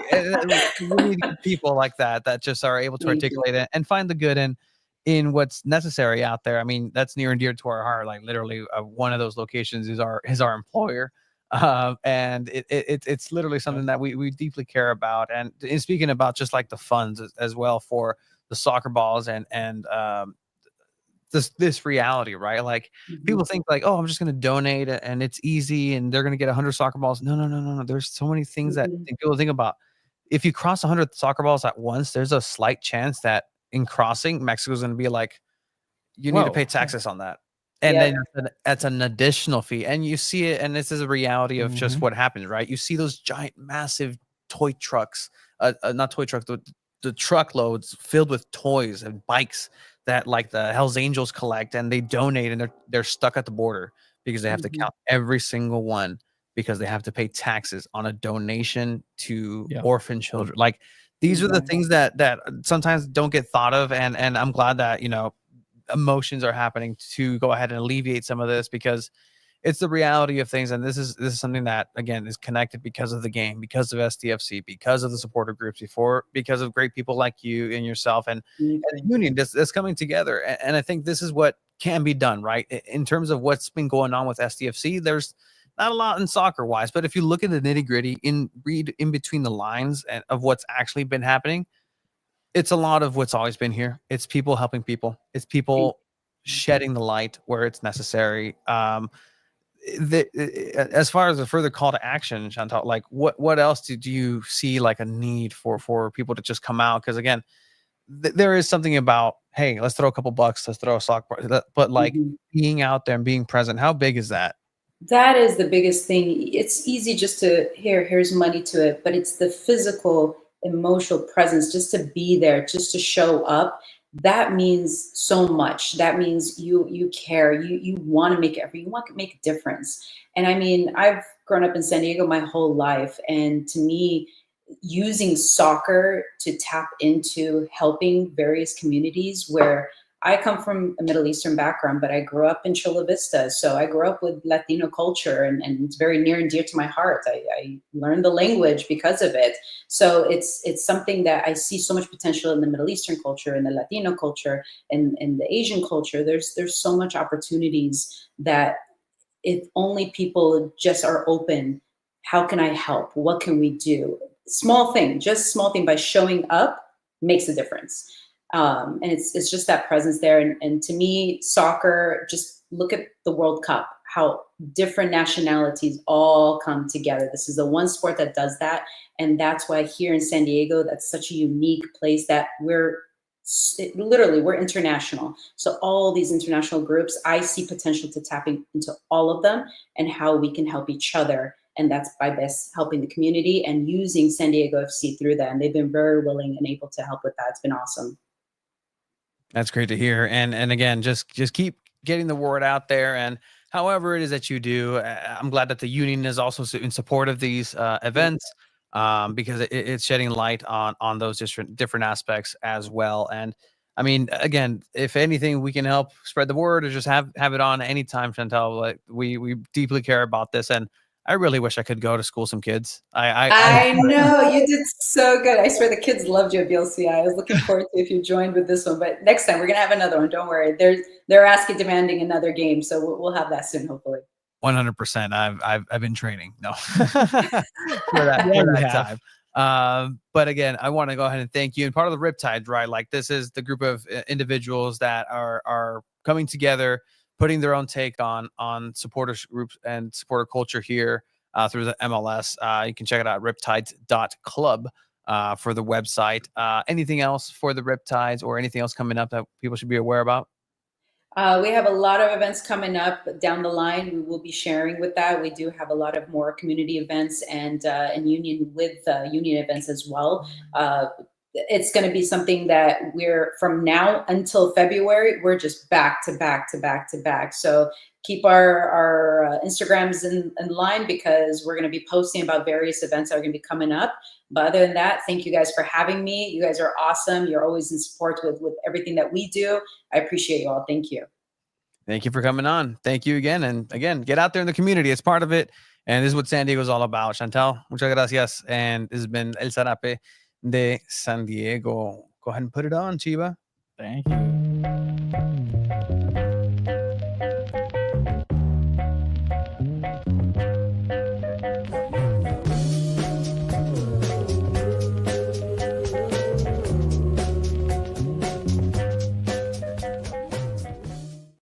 El micrófono se ha vuelto un arma de moda. It's so weird. Like, again, this is what we do. 250 episodes, man. This is cool. Like, the fact that we have a chance to just help. Like, I was asked today again in that same training, like, somebody legitimately asked me, like, so do you get paid for this? Like, you're funny. Like, do you get paid to do any of them? Like, I mean, dude, indirectly, sure, I get opportunities. I do cool stuff. Like, I hope I'm somehow you get paid for this, Tony. I mean, look at you at the San Diego Voyager. An article written about you in San Diego's most inspiring stories. You're in the cover here, and it does go alphabetically, so I got to scroll down all the way to T. Hey, you went with Tony Sanchez. I saw a lot of actual inspirational people on that list who deserve all the attention. Fantastic individuals in San Diego. The fact that I was reached out for this at all was humbling and interesting. You can definitely catch Tony's. I gave you credit. I mentioned you. I know. Yeah, I you mentioned did. you. Like, don't think that I don't. I know you mentioned and I me. love I'm that right you here. know. Look, I'd love like that that. you Like, know. Alejandro Chiva Villaseñor and I were tasked to reserve a fire pit. That's where that was mentioned. That That's the credit I get. Yeah, we were tasked to go reserve a fire pit. We got the day off from work to go do this. yeah. Yeah, we that did. was my shout out here. It wasn't even nah. He's definitely helped me out through a lot of difficult times in my life. Chico a tu mamón, güey. You know, I think I told someone today, man, 250 episodes I've put up with Tony for so long. I'm so sorry. It's okay. I love you. apologize. I actually called you one of my best friends today, and you hated it. I take that back. Like I don't. That's because you're not my best friend. You are more like a brother. And we we've had this talked about conversation this. and Yes. like, would I call you? Would you call me in a like situation like a real? Because guess what, okay, Chiba? okay. Because guess what, Chiba? You had a real situation where your car flipped a couple times on the freeway, and I was not the first person you called. No, Why would I call you instead, first? Instead, I called my okay, dad first. Okay, well, okay, I'll get your dad. But then after your dad, you're like, you're not like, oh, maybe I should call Tony. No, it's fine. Like, because Tony has a truck and he can help somehow. No. Okay, No, what no, are you no, gonna no, come no, tow no, my no, no. car? Sure. No, I don't know. texted Tow my your queue. current boss. Hey, dude, I'm not coming into Why are work you tomorrow. yelling? I was in a car accident. Because I get upset about this because you made something so dramatic and traumatic in my life be about you. You fucking selfish motherfucker. Oh my god, I could have been. I had to find out through somebody that like, oh, Chivo got in an accident. I remember how it was. It was like, oh, okay. And I remember you texted me. I called you. Yeah, no, you texted me. It's like, "Estás bien, cabrón?" Yeah, like, are you okay, bro? Like, hey, like, if I find out through the grapevine and not through you, like, something must have gone wrong. But yeah, in any case, I'm it's okay. It's been 4 years of fantastic stuff, and again, like meeting great people like Chantal and the Riptides, and much like we did with the locals, much like we did with the Sirens, much like we did with all these different groups and individuals. Like, I think we've gone across, and I think the genuineness of like, look, we're coming in this together through San Diego, as San Diegans, through the lens of San Diegans, but being able to take a step back and say, hey, like, the reality is MLS is a machine, and MLS is going to do what they're going to do. Yeah. But you know what? What's been here has been great. San Diego, just respect what's here in San Diego, and whatever that means moving forward, in terms of soccer, like, it seems like finally some things are being recognized about this area, but we like what we do. And even if it is, you know, have a questionnaire sent to my email saying, hey, these are the questions, answer them. And then I literally type in my answers, and then my answers then just copied and pasted and said, here's the article. You know why we also do this? Because through the hard work that we've put in, we were submitted by San Diego Wave to be the media representing San Diego in the end of the year awards for the NWSL. Washington Spirit they send their propaganda this over on the mail. Propaganda. Don't show the envelope because it's my address. Yeah, with information of their notable players. You have Trinity Rodman. You have other players such as McKenna Morris. You have Croy Spittoon, and I mean, it was so cool because they like sent stickers too. Oh, look at that. That's pretty cool. Rodman and Batoon 24. Like, you have on brand, on theme, I guess. Like, you have different stickers, which is those are so different cool. stickers, And those are not sticker meal. This is such a cool way. As media is 25% responsible for the amount of votes that they take in. We did submit our votes for the first round, and now it is open for the second round of voting. And from here, the selected winners. I will share some of the categories. We got to vote on most valuable player for the season. Okay. We got to vote for midfielder of the season, defender of the season, rookie of the year, goalkeeper of the year. So coach of the year was another category. So those different categories, and you get to select up to 5 different players to nominate. And from there, they kind of narrate the players with the most votes from each category. And to like a final 3 selection, which we'll get to vote again this week. So that's also why we do this, because I mean, we've been recognized by San Diego Wave as legit soccer media. They could have asked NBC. CONCACAF They did could that have too. they could have asked NBC. They could have asked CBS. Any one of them, and they selected us to be participants of this end of the year awards for the NWSL. So I mean, the NWSL playoffs are very much on their way as well. So obviously, San Diego Wave is not part of it.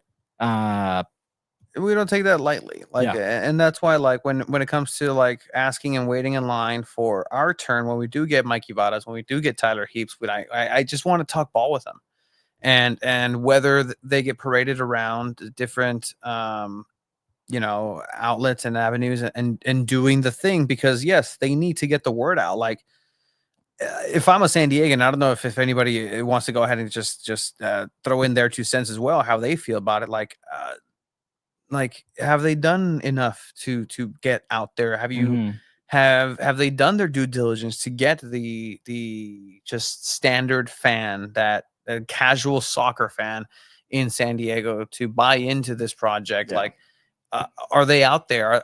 Is how many tickets are you going to sell from being on Good Morning San Diego? How many realistic season ticket members, lifelong fans, are you going to make by having Chrome ball tours are almost over. Chrome ball tours, like that'd be interesting to see how many were yielded, and I bet you a lot has been done, and a lot of good things have been moving in a positive direction.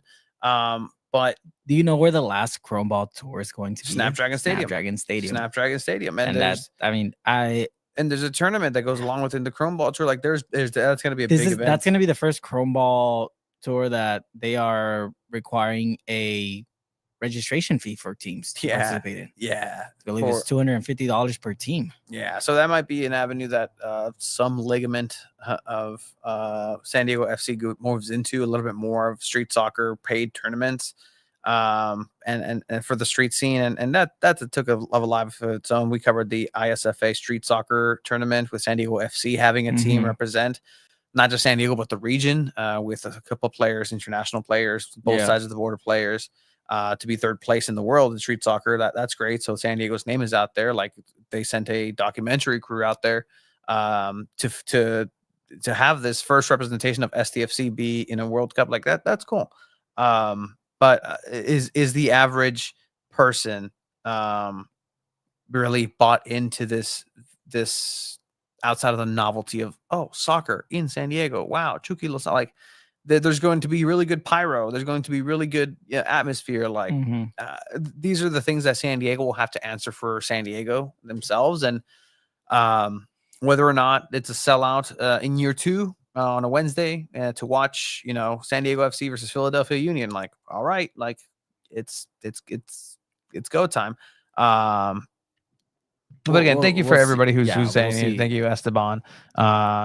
Yes, and semis, 100%. So I mean, you guys, Abby Dahlkemper getting eliminated. You got Gotham eliminating Portland as well. And I'd love to then put the pressure, right? Like, we've reached out, and we want to make sure that we do have those questions ready to go, because when it comes down to it, like, look, Tyler, I know you love shaking hands and saying, hi, my name is Tyler, and this is what San Diego FC is going to bring. We have the new culture.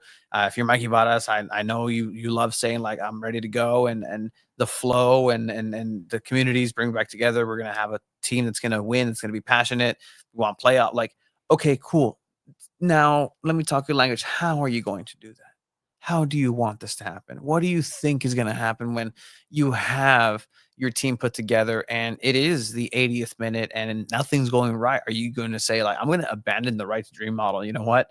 Mikey Vadas ball is saying, I need a 5th striker out there. So we're going to go ahead and do that. The playbook doesn't dictate that. The playbook says, hey, you need to go ahead and fold here. Like, I'm going to go ahead and risk it for the biscuit and move forward with that. And I'm also curious for Tyler Heaps, like, how much trust are you going to have in Mikey Vadas? What's the pressure going to look like if it's halfway through the season and they've only won 2 games?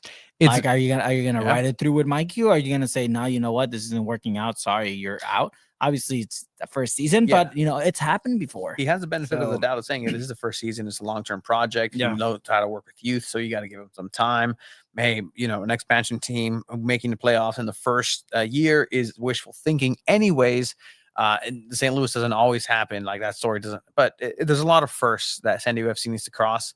And they are, on the way to making those moves.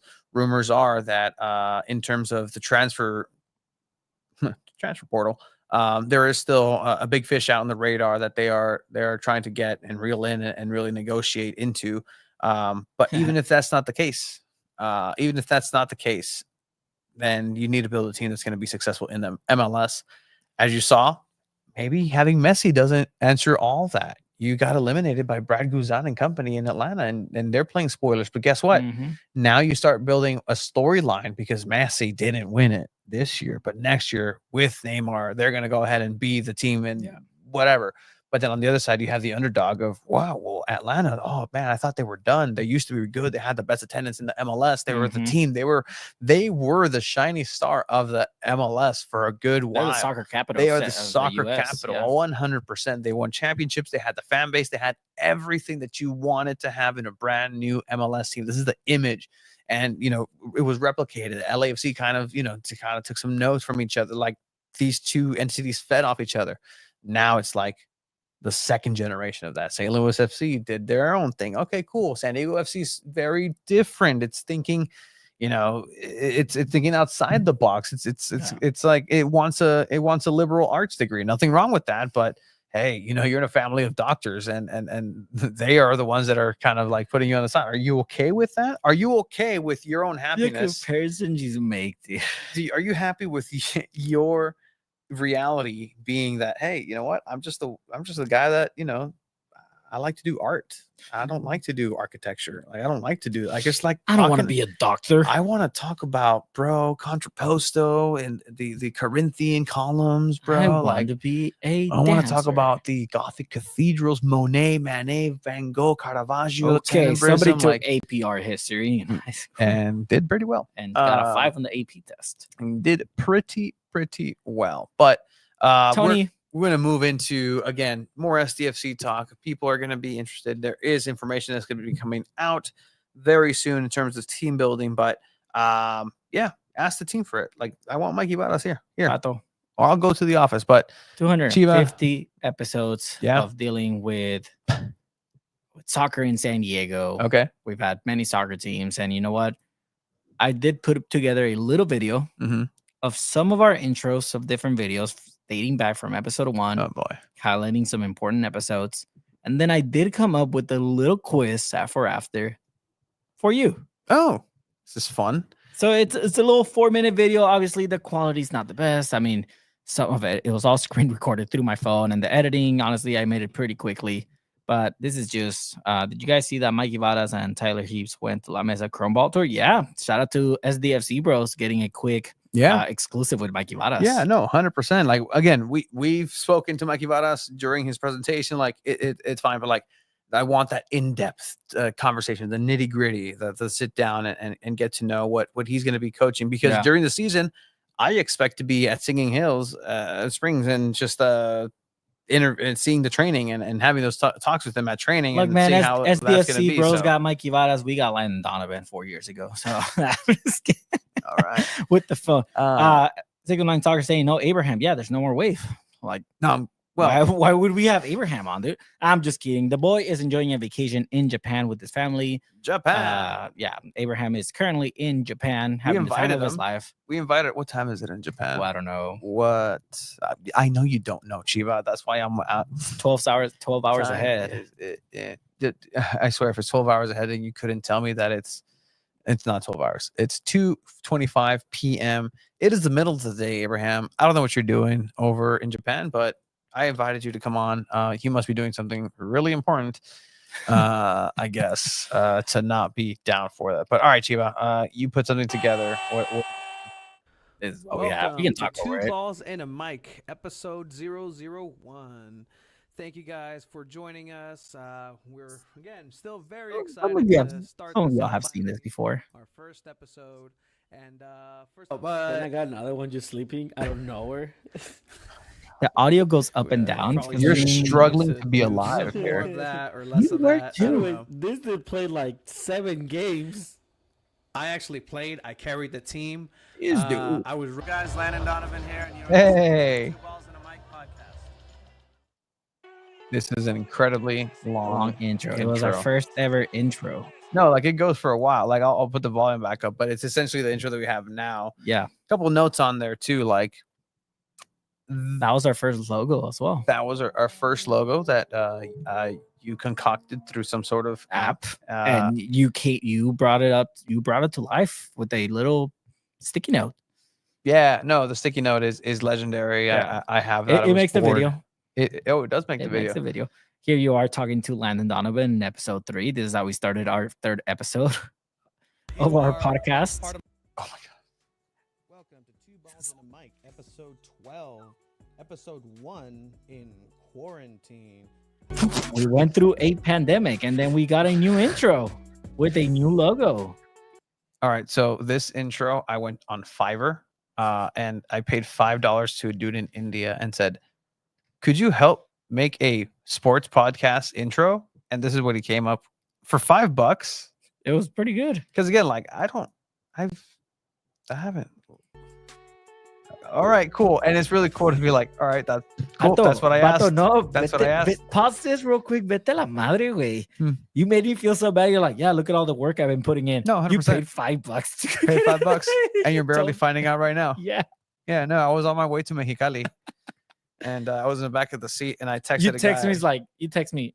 Look at the work I'm doing. Yeah, I'm in Mexicali. Like, yeah, bro. What are you doing? Yeah, no, making you feel bad. Yeah, Paid 100%. Yeah, bro. Oh my god. That guy ate for a month. Welcome on into Two Balls and a Mic. Episode 50. This was our first live episode. When we upgraded in the internet service. Yeah. All right. We connected the Ethernet. 50 episodes in, we went live for the first time and didn't continue going live every episode. And then eventually we did. I don't know where. Oh, this graphic. I went back to our boy who originally did it, who was paid more. Mike Kowalski paid more money for that cool intro. We'll be honest with everyone. I think for a bunch of things that we've lost made for so us, much I money. think we paid him what, like $250. Oh, 100%. He was for a bunch of different things. So I met him when I met Jimmy Conrad at the Warm Ballers tour when he played here in San Diego. He was going from city to city, won World Cup and just playing pickup games. I went up to Carlsbad, won a ball because I was player of the game, and I was like, all right, cool. Met Mike there, and then from there started talking to him like, hey, I'm thinking about doing this a year before we actually started it. So it's interesting, and just kind of knowing Jimmy Conrad through Mike K, who went on to do his own thing. But all right, 75, I believe. Hey, you're getting skinnier. Yeah, you see it as throughout, and then eventually you see yourself just go. Me? Yeah, eventually. I'm fine there. What's going on here? Episode 100. Where are you? Episode 100 straight weeks. You look so fit up. Nothing but action-packed sports talk, even though half of the time there were no sports because of COVID. We're going to go ahead and welcome the boy, the Chiva. Oh, that's where you were at. I was so mad. Hey, long time listener, first time caller, boy. What's up, boy? How you doing, boy? Oh my god. So I mean, we wanted episode 100 to be both of us in the studio, but unfortunately, oh no shit, asshole! I made it down a mountain. So, my sister had tested positive for COVID, and you didn't want me to come into the garage. Did not allow you. I was not. It was a hard time to find tests. Yeah. During that time, and I was gonna get tested the next day, and so I had to do it from home. So 125. One of the only episodes where I wear a sleeveless shirt. I'm very conscious about that because I've always wanted to wear sleeveless shirts, but I'm just like, eh. We had Alan joining us in person. Alan? I was not able to make this one. Again. Yeah. 150. Okay, I see the blow up. I'm definitely bigger here. But one of my better haircuts. I think you also have layers on there too because it was cold. It's a garage. I can't. It's not insulated. Okay. There's gonna be an embarrassing behind the scenes look here, but no, I mean, sure, it's your garage. It literally is. It looks better than ever. My place. So this is the first ever look behind the scenes. If you're here, comment, "Oh my god," or something like, I don't know, say it's a garage. It's literally a garage. think this is Marshmallow revealed his face to Kai Cenat, whatever that means. Oh, wow. The things that I come across, What right? the fuck? Yeah. This is a face reveal for the garage. I don't know people who haven't been here, other than potentially Andrew Carlton, knowing what this looks like. So, this is literally what that is. It's a garage. It's definitely Like, just a garage. I don't know what else. This is where we've been doing every single one of our episodes. He used to have a couch in here. It's definitely more walkable now. Yeah, this table Yeah. we used to face this way. Yeah, we did. We used to face this way. And you see that in different episodes too. This is Oh, this is 175. skinny. Oh, there's like prime skinny Chiva. Like, Yeah, prime skinny Chiba for sure. This was the episode where when we got first credential for La Selección. we were happy Snapdragon. about that. Yeah, we were. You can always tell. Again, look at the backgrounds. Like, people can. They're jokes for me. Like, they're so great. Esteban's like, oh, look, there's a logo. Yep, there it is. I was This so is bored. episode 200. 225, 225 episode in a row covering soccer in San Diego. This is the latest intro we have. This is episode 249, I believe. Yeah. Hey, spooky.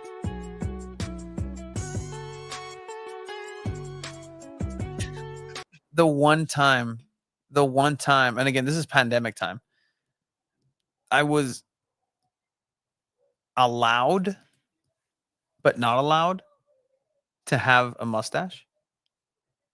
Because this was one day, and I just asked, like, hey, I asked my girl, like, hey, can I wear a mustache? She was like, no. I'm like, well, I kind of already filled the episode with it. So mustache Tony is there. And then again, like, it's the sign of the time. We're very easily entertained here. That voice is actually the guy that does the intros for Dragon Ball Z. So Yeah. I had him do previously on Two Balls and a Mic, and next time on, that's actually him, the Yeah. guy that does the voice. I paid him for cameo. again, like when I was asked today comedically, hey, do you guys make any money? Like, No, the we amount of lose money that we've lost actually in gas is just going to the amount of games. Like, it's insane. But you know what? We do it for the love of the game. For the press deal. Yes. For the press meals. Yeah. 100%. Which is the reason why, like, We blew up. Those guys did not go had into this no thinking, idea. oh, free food at games? What? Oh man, and then like it just you can tell, like, the gradual, like, oh man, Tony's getting fed, Tony's eating good, Tony's working for the Soccers and he's eating good, so he's eating Yeah, those pre-meal carbs. And More than once. again, I'm waiting for that video from Esteban and Brandon, and the BLR crew, Mauler crew, like, send me that footage because it's not pretty. But hey, that's Yeah, Tony. that's all who right. we are. I'm gonna start this quiz for you. It is about our podcast. It is about our network, and you know, it's a fun one. And some are multiple choice, some are just basic answers that you should know. So we're gonna start out with some of the easy ones. Hold on. Let me. All right. Let me just copyright the shit out of this. Let's just put Ooh. How's your day? My day is going pretty good. It's It's again, 9 questions, and again, feel free to. Yeah, you guys can play as well in the chat. Yeah, that's my. You guys feel free to play and answer if you guys know the answers to some of these questions. I don't like. I will be very surprised, and honestly, like, that would be so cool if you guys know the answers to most of these. I'm down. All right. So you can go ahead and start. All right, Tony. First question. This one is, what was the segment called True. with Alan where we talked about San Diego Loyal? Two balls under wood. 2 balls under wood. Follow-up question. Do you remember who came up with that name? I remember because it was in a comment in one of the videos. I can tell you, Jeff Abramovich was the first person we met when he won a Black Lives Matter loyal kit, and I drove to Santee. Yeah. Like, here you go, dude. This is like a guy that part of Barcata, and store show sometimes, moved to LA. Oh, Brandon Brandon came up with right. that name. All right, you got it right. Not Drew Stick. Tony, what was our Spanish San Diego Loyal show called? We had a Spanish We San had Diego a Loyal show. Spanish We San had a Diego couple of Loyal. episodes of that, Yeah. actually. We're planning on doing it with SDFC again. Still have it. Jeff Yeah, still that's has it. right, Love Jeff. that. Love that. I think the child was an infant. Yeah, he had a child. I might be remembering things. Spanish Loyal show. Two balls ileal. Two balls ileal. Two Yeah, balls we ileal. did a few episodes of that, but yeah, we had a two balls ileal segment. What was the segment called with the Chavos de Loyal?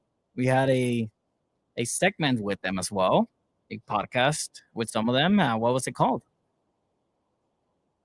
Yeah, no, 100%. I was like, when? We actually were the only show to be inside of the office and have an episode from the store / headquarters of San Diego Loyal. I would still love that once again to do that with STFC. I know where their offices are. Esteban beat you to it. Chelas con Chavos. Oh, I was V2A. I was Call of the over here. Chavos is close. Chela con Chavos is correct.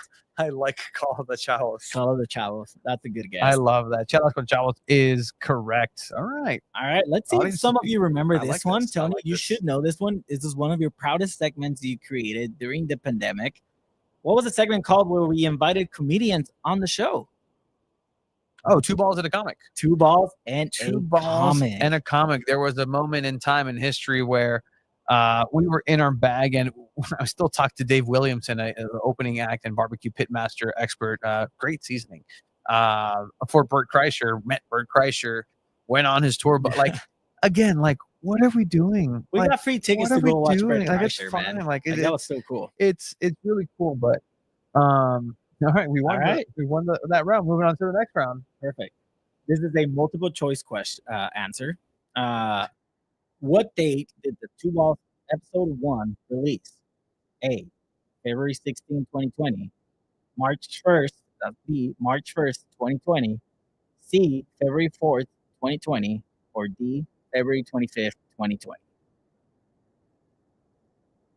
It had to be not in March. It's in February for sure. Because February is where we celebrate our like year anniversary, right? Like it's weird because we celebrate like milestone episode 250, 300, but it's kind of like celebrating like month anniversaries or like celebrating like boyfriend girlfriend anniversary. It's in February for sure. It was at the beginning of February.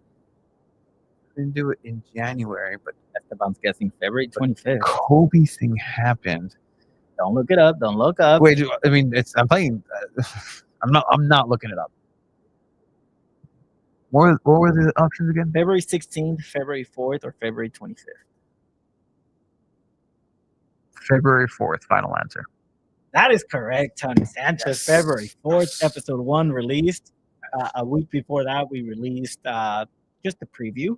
But yeah, February 4th is the right answer. So February 4th is the birthday of episode of 1. episode Yeah. 1 of Two Balls Yeah. and a Mic, so in canon. So essentially, we dropped the intro, and that was just like me asking you to go on the date. Our first date. I asked you, we both got it. All right, Tony. How many in-person guests have been in the studio for something San Diego Punto Football / Two Balls related? This is my house. You count? I counted. The multiple choice answers are A, 6, B, 7, C, 9, or D, 10.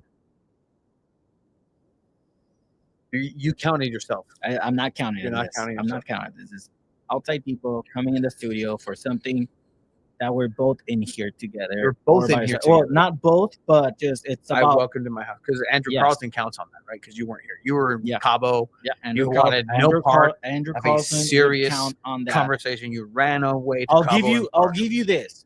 The one that won't count is when Craig came in for a soccer thing. That one won't count. So again, it's 6, 7, 9, or 10. 6 Million Soccer is guessing 6. And after you answer, I'll tell you every single person that we've had. Oh, so you counted? Okay. Oh, I went back and looked at every single you episode we actually. dropped. All right. Yes. Jeff is guessing 10. What's the least number? 6? Yeah. 6. That is incorrect, Tony. The correct answer, Jeff got it. It is 10. 10 different people have been in my house? Yeah. Andrew Carlton, Alan Underwood, Darren Smith, Drew Steck, Okay. Pony Jimenez, Tony in Jimenez, here because we for did the a- commentary for yes. Loyal, because we did Weston Gray commentators. has been in here in person. Weston has, yeah. Kevin from Chavos. Chelas con Chavos was here. Yeah. Miguel from Chelas con Chavos. Ryan Young has been in here. At Young the Ryan. Last guest. Jack Metcalf. Jack Metcalf was here in San person. Diego Loyal legend Jack Metcalf, agent extraordinaire, who may have 100%. a couple of clients coming into SDFC. Yeah. Wow. All right. I can't good believe question. I've had 10 human beings here. The only one that caused a problem was Jack Metcalf, because he parked in the front. Yeah. And my family was like, if you're gonna have people over, I need to know. I was like, well, I parked outside. Like, I parked outside for a reason. So he had One, VIP parking. And two, to this day, Jack Metcalf's vehicle is the best and nicest vehicle that's ever parked in this establishment. Yeah, like, it was a just nice vehicle. hands down. Like, literally, a beautiful vehicle. All right, Tony. What was the name of the first FIFA tournament we hosted? A. COVID Champions Cup. B. Community COVID Shield. C. COVID Quarantine Cup. Or D. Champions COVID League. Okay, it's not the last two. It's either Community COVID Shield or Community COVID Cup. And then you're talking about the first one. The first one was a tournament style, and it was a cup because I ordered the little golden cup trophies to have the winner, because it was a podcast beat people.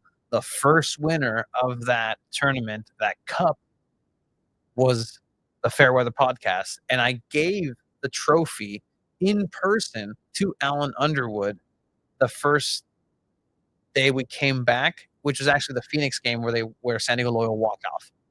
So who the hell knows what happened to that trophy that day? I lost a merchandise item that day as well. Never returned to me. COVID Champions Cup, final answer. That is incorrect. It is the Community COVID Shield. God damn it. I'm so confident. So See, that's what close. happens when I'm confident about an answer. Like, I made you believe. What did Jack Metcalf drive? Dude, I think sure it was a Jaguar. Yeah, a super nice Jaguar. Thank you for saying that word correctly. Yeah.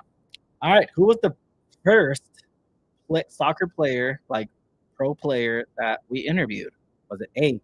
Eric Avila, B. Sal Sizzo, C. Ben Spencer, D. Jack Metcalf? Read me that question again. Who was Two Balls and a Mike's first player interview? Okay. A. Eric Avila. Okay. B. Sal Sizzo. Okay. C. Ben Spencer. Okay. D. Jack Metcalf. Metcalf, no. You could have added Emra Clementa, because you're talking about talking to. No. First player on Two Balls and a Mic interview that we sat down and talked to them. I'm not talking about post game or anything like that, or I'm talking like they hopped on their own time to talk. Yeah, because we talked to a dude named Mendiola one time at the event. Yeah, that was the first player we ever talked to. That's the first player we ever talked to, and he Mhm. didn't make it to the first game because he was already transferred over to Vegas, and like he was supposed to be great, and did nothing happened, nothing burger. I think, and I'm pretty sure about this because we connected it, and it had to be Eric Avila, because we connected about Grey's Anatomy. He was starting Grey's Anatomy, and I was too. Is that your final Final answer? answer, Eric Avila. That is close, but it's incorrect. Damn it, it's Sal Zizzo. No. It was Jack Metcalf. Jack Metcalf Jack again. Metcalf was our very first player interview. Oh, All right. So far, you're not doing too good. I am not doing well. It's been 250 long episodes. All right. This is the last question, 250 weeks. and this is the hardest, consecutive weeks. the hardest question yet. I did an episode in a cabin in the woods, dude. Yeah, you did. It was out there, and I'm over here like, nope, we have to have an episode. Sorry, Yeah, I missed a couple. You gotta miss one. I'll I'll do it. I have not missed a single episode. You have not. 250 weeks in a row. Yeah. You need a break. If you want, I'll do a solo episode. No, let's break the streak. Oh, I'm just gonna break the streak. This is the last episode. Two balls in the line, guys. It's over. ready for the last question, last Tony? question. How many San Diego native pro soccer players have we interviewed? A, 5. B, 9. C, 7. D, 4. You know the names I know the names. I'll name them out loud. from San Diego. I forgot to write them down, but I think I remember them. They're San Diego natives. 9 of them. Duran Ferrini, Xavi Nalati. We've spoken to Ozzy Ramos. He never spoke to that guy. We have spoken to Sierra Engie. That's another one. Lauren Brisky. That's 4. What's the lowest number again? 4. 4? Nah, I mean, that's 4. Have we talked to Mel B? We have talked to, thank you, C619 Soccer, Birken Road, who made it to the next phase of Liga MX Femenil with Rayadas. Scarlett. We haven't talked to Scarlett. We have had CJ. 6. Final answer. That is incorrect. Oh my gosh. Answer is 9. You said Lauren Brisky. Lauren Brisky is not from San Diego. Shit. Ready to hear the names? Yes. All right. From San Diego Loyal, Joe fucking Corona. we had CJ Fodry, Guido. Xavi, Oh my God. Guido, Joe Corona, Eric Avila is the San Diego native, Austin Guerrero, San No, Diego not native. Austin. And then we also had, I think I'm missing one from San Diego Loyal. Who would be? We had Sierra Engie, Uh-huh. Christina Birkenroad. Mm-hmm. I'm missing one from San Diego Loyal. Oh my gosh, who was it? Joe Corona. Joe Corona. Yeah. I literally the just one, said I yeah. missed him. Those are the 9 San Diego native players. Oh no! Wait! I mentioned Joe Corona. Sal Zizzo. Sal Zizzo. Yeah, Sal Zizzo. that was the 9th. Sal Yeah, Zizzo, so those are the San Diego native players that we've had. fellow commentator. All right. Well, 250 episodes, 200. everyone. Joe Corona is technically LA. Well, ¿sabes qué, vato? I mean, yeah, I mean, went to he went to High. Sweetwater High so- School. He jugó en La Gloria and TJ. Like it's the common story, the common thread here in San Diego soccer. 18 threads, well, went into one. 619 talker about it. Oh, Chiba, you're from LA too. Yeah, well, you are. It's 2 balls to the mic, and San Diego Punto Football are incredibly honored to have people follow us and follow our journey as we head into.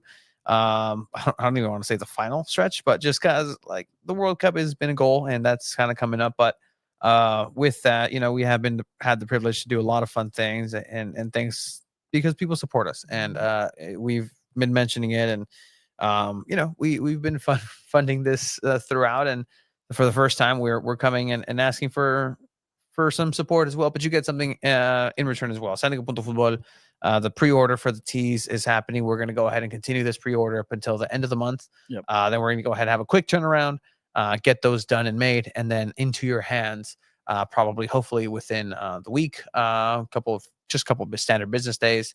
This is the way that literally you can help support San Diego Punto Football, designed by Pug Rock Paint. You also know him as Travis Peterson. Shout out to him and all the fantastic work that he's been doing. This guy's haircut is, again, every time I see him, he's like, man, like that's excellent work from that barber. San Diego Punto Football's first shirt ever. We're gonna roll out hopefully hats coming in as well, but this is the first piece of merch, and money from this literally directly is going to go into that internet we were talking about, like little expenditures, and it's just being transparent with everything. Like sometimes going to these games and moving, and you've being real, like you've had a couple of expenses coming up, and you've been in life altering situations, and you've trucked along even without a truck or vehicle somehow, and I've dragged you through. So congratulations on being part Public of this. transportation is so great here in San Diego. I'll just say that. And it's actually not. It's crazy because it is, but it's not. It's like not other compared cities to have it others, down. yeah. 100%. But shout out to MTS. But yeah, go ahead and man. support us. Sending up with the football on there. Be a friend. Tell a friend with that as well. But yeah. Anything else, Shiva, that we have? That's pretty much it. Abe, if you watch this bag, we miss you. We love you. Have fun in Japan. Danos unas papitas japonesas. Shout out to everybody Yeah. in the chats. This is what we do it because everybody's been awesome about it. We want merch. The shirts are there. We'll come out with scarves as well. We'll come out with a lot of different things. We want to, hey, it's a supporters culture. I'm down for it. Supporter culture for Standing Up with the Football. Get us to the World Cup. Help us get us to the World Cup. Go. We've been loving everything involved in this. We're also working with STFC currently actively on having a live, and we've talked about it since they started, a live episode of Two Balls and a Mic at the National City Chrome Ball Tour. We're getting all those details hammered out. I really want to do a marathon podcast just from there and just talk. The moment it opens, just talk, have a table, come on down, have a microphone, share a couple stories, share a couple of thoughts. Change our mind. Yeah, something like that. So keep a lookout on Snapdragon that. is not a soccer specific state. As SDFC's jersey and everything comes out, we will be giving away the inaugural jersey for SDFC. So make sure that you are subscribing. You are a subscriber to the podcast. If you buy one of the shirts, actually, you get an additional couple of entries into that. So make sure that you are doing your best in doing that. So yeah, go ahead and stop on by Esteban. Thank you for supporting. Be a friend, tell a friend. Sandiego.football is the website. Sandiego.football forever. Thank you guys. We love you guys. Night.